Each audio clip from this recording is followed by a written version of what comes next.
ಸಂಸತ್ನಲ್ಲಿ ಚರ್ಚೆಗೆ ಪ್ರಧಾನಿ ಭರವಸೆ. ಸೋನಂ ವಾಂಗ್ಚುಕ್ ಉಪವಾಸ ಅಂತ್ಯ. ಇಬ್ಬರೂ ಸಚಿವರ ಸಮ್ಮುಖದಲ್ಲಿ ಸಾಮಾಜಿಕ. ಸೋನಂ ವಾಂಗ್ಚುಕ್ ಉಪವಾಸ ಅಂತ್ಯ. ತನ್ನ ಉಪವಾಸ ಸತ್ಯಾಗ್ರಹವನ್ನು ಕೊನೆಗೊಳಿಸಿದರು. ತಡರಾತ್ರಿ ಸಾಮಾಜಿಕ ಮಾಧ್ಯಮ ಪೋಸ್ಟ್ನಲ್ಲಿ ಪ್ರಧಾನಿ ಮೋದಿ ಶುಕ್ರವಾರ ಕ್ಯಾಬಿನೆಟ್ ಪ್ರಶ್ನೆ ಪತ್ರಿಕೆ ಸೋರಿಕೆ ವಿಷಯವನ್ನು ಚರ್ಚಿಸಲಿದೆ ಎಂದು ಹೇಳಿದ್ದಾರೆ. ಸಂಸತ್ನಲ್ಲಿ ಚರ್ಚೆಗೆ ಪ್ರಧಾನಿ ಭರವಸೆ. ಸೋನಂ ವಾಂಗ್ಚುಕ್ ಉಪವಾಸ ಅಂತ್ಯ. ನೀಟ್ ಅಕ್ರಮಗಳಿಗೆ ಸಂಬಂಧಿಸಿದಂತೆ ಕೇಂದ್ರ ಶಿಕ್ಷಣ ಸಚಿವ ಧರ್ಮೇಂದ್ರ ಪ್ರಧಾನ್ ಅವರ ರಾಜೀನಾಮೆಗೆ ಒತ್ತಾಯಿಸಿ ಉಪವಾಸ ಸತ್ಯಾಗ್ರಹ ನಡೆಸುತ್ತಿದ್ದ ಕಾರ್ಯಕರ್ತೆ ಸೋನಂ ವಾಂಗ್ಚುಕ್ ಗುರುವಾರ ರಾತ್ರಿ ತಮ್ಮ ಉಪವಾಸ ಸತ್ಯಾಗ್ರಹವನ್ನು ಕೊನೆಗೊಳಿಸಿದರು.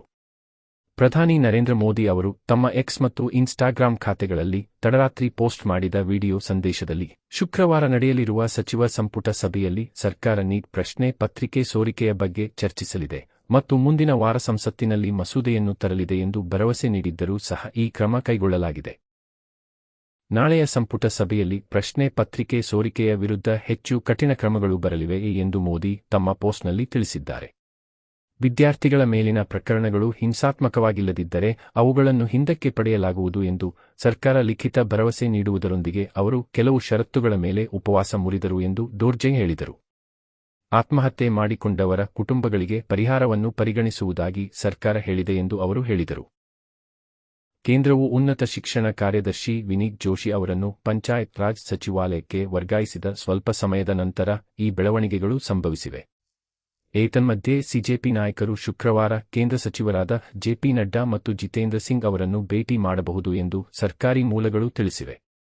ಸಭೆಯ ಕುರಿತು ಸಿಜೆಪಿಯಿಂದ ಪ್ರತಿಕ್ರಿಯೆ ನಿರೀಕ್ಷಿಸಲಾಗಿದೆ. देर रात मुझे मुसद्दा भी दे दिया. Fast track court